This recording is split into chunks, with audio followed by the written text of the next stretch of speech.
Bienvenue à tous. Depuis la 78e édition du Festival de Cannes, comme chaque année, l'équipe de À l'affiche vous fait vivre ce grand rendez-vous du cinéma mondial. Tom Cruise, Scarlett Johansson, Tahar Rahim ou encore Jodie Foster. Du beau monde encore une fois cette année sur la Croisette. Je suis bien sûr en compagnie d'Albéric de Gouville. Bonjour Albéric. Bonsoir Louise. Je crois que je peux vous présenter comme un spécialiste du festival parce que vous venez depuis 40 ans exactement. Wow. La première année, c'est un anniversaire cette année en plus. Et ben alors, en plus, la première année, c'était la première année de Juliette Binoche qui était venue avec un film d'André Téchiné, Rendez-vous, qui avait obtenu le prix de la mise en scène. Voilà, et elle est cette année présidente du jury. Alors, avant de parler cinéma, Albéric, un mot d'un événement qui vient percuter l'ouverture de cette 78e édition. Gérard Depardieu, condamné à 18 mois de prison avec sursis pour agression sexuelle sur 2 femmes lors du tournage du film Les Volets Verts en 2021. Albéric, c'est la plus grande star de cinéma à être rattrapée finalement par des accusations d'agression sexuelle. Des accusations quand même très graves, effectivement, 18 mois de prison avec sursis. Et ce qu'on peut dire, c'est que le Festival de Cannes est plutôt embarrassé. Hier, Thierry Frémaux disait qu'il réagissait en tant que citoyen, et puis Juliette Binoche en tant que présidente du jury, eh bien, elle s'est exprimée également. Oui, c'est une réaction du bout des lèvres, elle aussi, de la part de Juliette Binoche, qui a tout de même répondu aux questions des journalistes lors d'une conférence de presse un peu plus tôt dans la journée sur cette condamnation de Depardieu. On va l'écouter répondre justement à une question qui se posait, cette question, est-ce qu'on assiste à la chute d'un monstre sacré du cinéma ? L'association de monstres sacrés m'a toujours gênée, parce que d'abord, c'est pas un monstre, c'est un homme, et qui a été désacralisé apparemment par des faits qui sont passés sous la justice. Une star de cinéma est un homme, un roi est un homme, un président est un homme.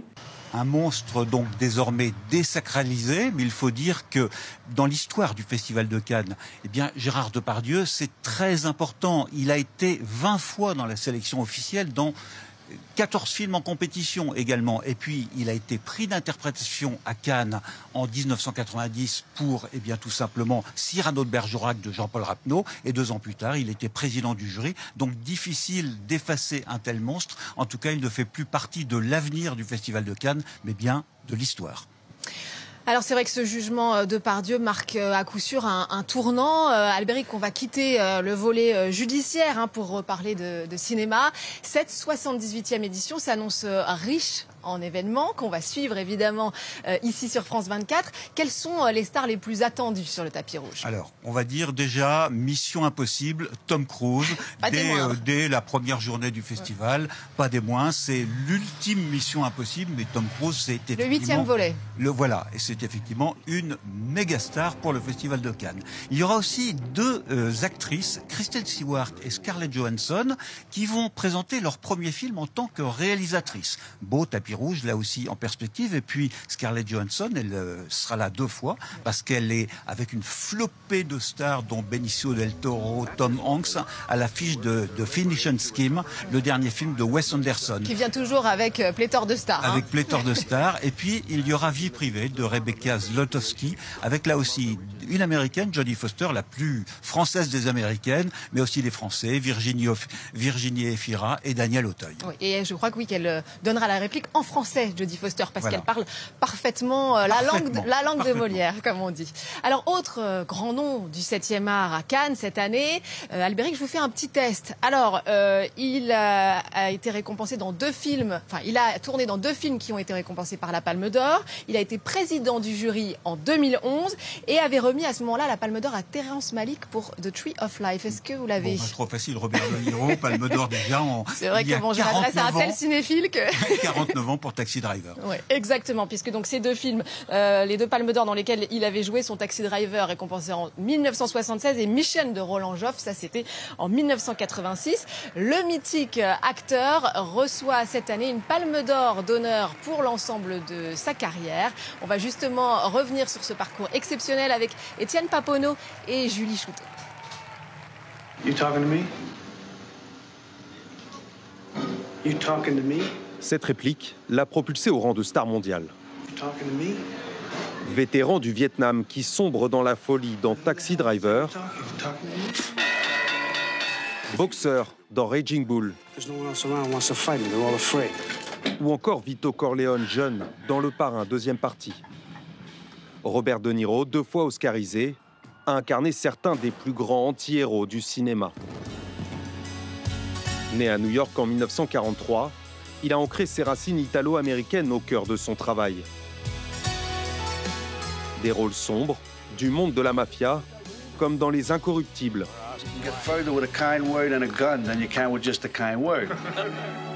Dans le mythique Il était une fois en Amérique de Sergio Leone, ou encore dans Casino, réalisé par son acolyte et ami de longue date, Martin Scorsese.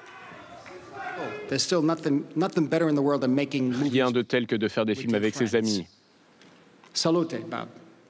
C'est à cette collaboration qu'il doit son premier festival de Cannes en 1973 avec Mean Streets, puis Taxi Driver, Palme d'Or en 1976. 47 ans plus tard, le duo Scorsese-De Niro est de retour sur les marches avec Killers of the Flower Moon.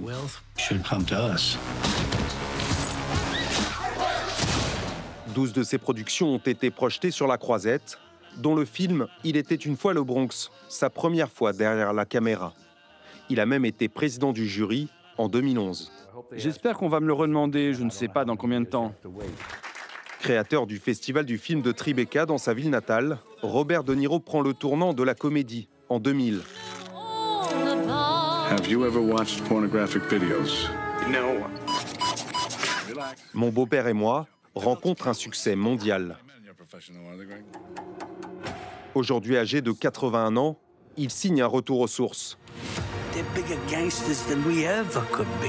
Dans The Alton Nights, De Niro interprète un double rôle de mafieux dans le New York des années 50.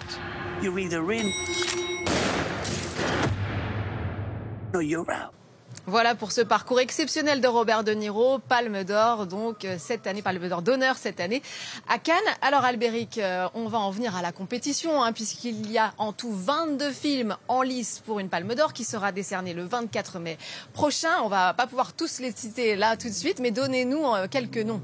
Alors, 3 noms seulement, 2 Français, un Iranien. On va commencer par le dossier 137 de Dominique Moll.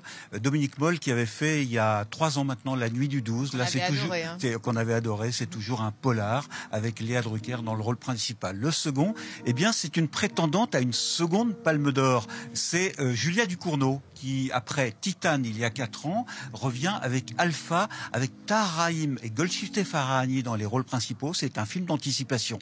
Puis le troisième film... Et Tahar Rahim, je crois, est méconnaissable, parce qu'on l'a vu en interview, il a perdu une vingtaine de kilos. Donc, comme toujours, déjà dans Aznavour, il est méconnaissable.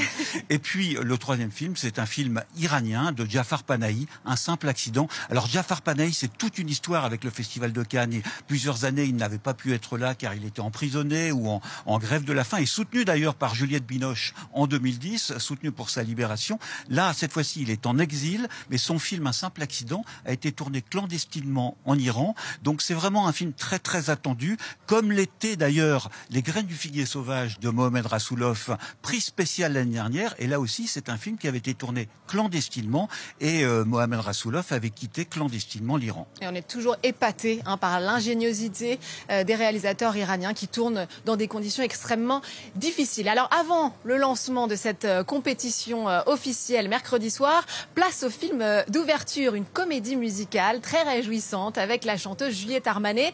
C'est l'histoire d'une jeune femme de retour dans sa province natale alors que son père est malade. Elle y retrouve un amour de jeunesse. Ça s'appelle Partir un jour. Ça vous dit peut-être quelque chose. Ça rappelle la célèbre chanson du boys band français To Be Free. Et les clins d'œil à la pop française des années 90 et 2000 ne s'arrêtent pas là. Regardez. Salut maman. Oh ma fille. Qu'est-ce qu'elle fait là? C'est toi qui l'as appelée? La question c'est plutôt qu'est-ce que toi tu fais là? Partir un jour sans retour, effacer notre amour sans se retourner, ne pas regretter, garder les instants qu'on a volés. Partir un jour sans bagage, oublier. J'ai fait un film sur un retour parce que j'ai l'impression qu'on ne peut jamais rester éternellement éloigné de ce qui nous tient, de ce qui nous a fait grandir. Et sûrement parce que c'est quelque chose qui doit me travailler quelque part. Se retourner, ne pas regretter, penser à demain recommencer. Chacun à notre endroit, on peut guérir des choses qu'on n'aurait pas nommées ou qui auraient pu rester dans le silence pour toujours. Qui dit fatigue dit réveil, encore sur de la veille, alors on sort pour oublier tous les problèmes, alors on danse. Ça provoque quelque chose, ça suscite une émotion. Et donc ça permet de faire passer tout un tas de nuances sans avoir besoin nécessairement de les verbaliser. Qui dit crise, Dit monde, dit famine, dit tiers-monde, qui dit amour, dit les gosses, dit toujours et dit divin. C'est emprunter pour le coup vraiment la parole de quelqu'un d'autre parce que en plus d'être des chansons, ce sont des chansons extrêmement populaires. Je te jetterai des sorts pour que tu m'aimes encore. Je trouverai des langages pour chanter tes louanges. Je ferai nos bagages pour de... Franchement, je pense que c'était une des chansons avec Yannick, ces soirées-là, les plus compliquées. Vous êtes encore capable de nous chanter un bout de Céline Dion, là, ou pas? Du tout. Pas du tout. Donne-moi ton cœur, baby, ton corps, baby. Donne-moi ton beau vieux fond, ton rock, baby, ta soul. Chante avec moi, je veux un homme like you. Emmener au bout du monde une femme like you. À un moment, il ne faut pas avoir honte non plus de ce qui fait du bien, quoi. Moi, Camaro, en soirée, ça me donne envie de danser, ça me rappelle plein de trucs. C'était important pour moi qu'il n'y ait pas de distinction, qu'il n'y ait pas de hiérarchie, de qualité entre les chansons. Putain, c'est je baisse. Allez, ça part pour la vite, ça part pour la vite. Mais c'est pas cool.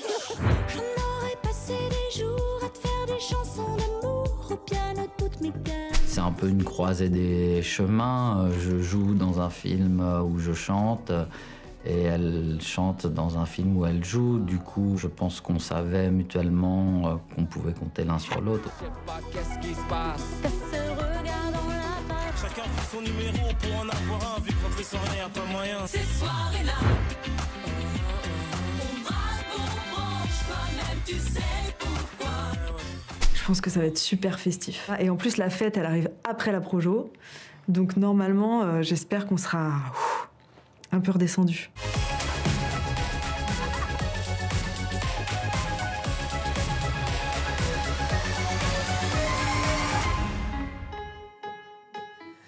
Et puis la magie du Festival de Cannes, c'est qu'il peut se faire le reflet du monde dans lequel on vit, abordant des sujets légers comme on vient de le voir, mais aussi en faisant écho aux mouvements et aux conflits qui agitent la planète. Et c'est à nouveau le cas dans cette 78e édition, Albéric. Oui, avec deux conflits, Gaza et l'Ukraine. Alors Gaza d'abord, avec la projection dans une sélection parallèle de Put Your Soul on Your Hand and Walk, Prends ton âme et avance, un film de Sepideh Farsi, un documentaire sur la photojournaliste palestinienne Fatma Assouna, qui a été tuée le 16 avril dernier par un bombardement israélien.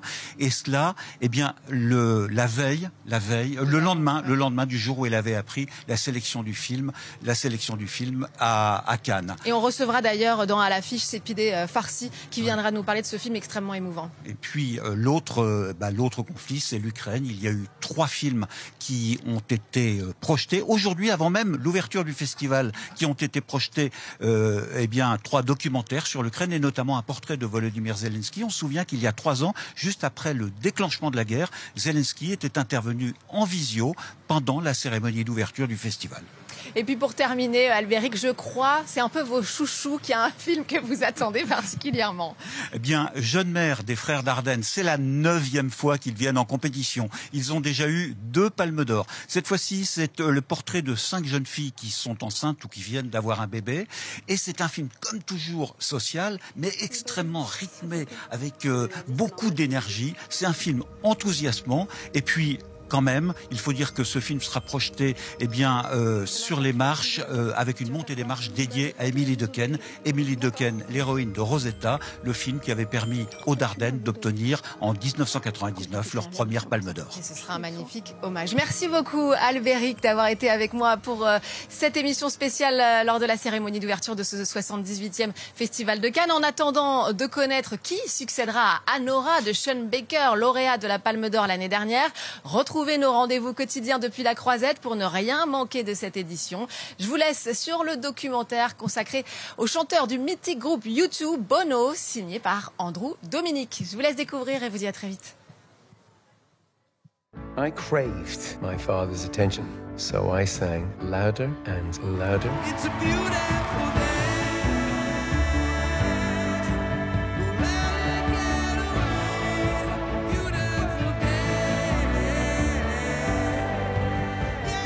I was born with my fists up. Surrender does not come easy to me. This is my story. I'm stuck with it.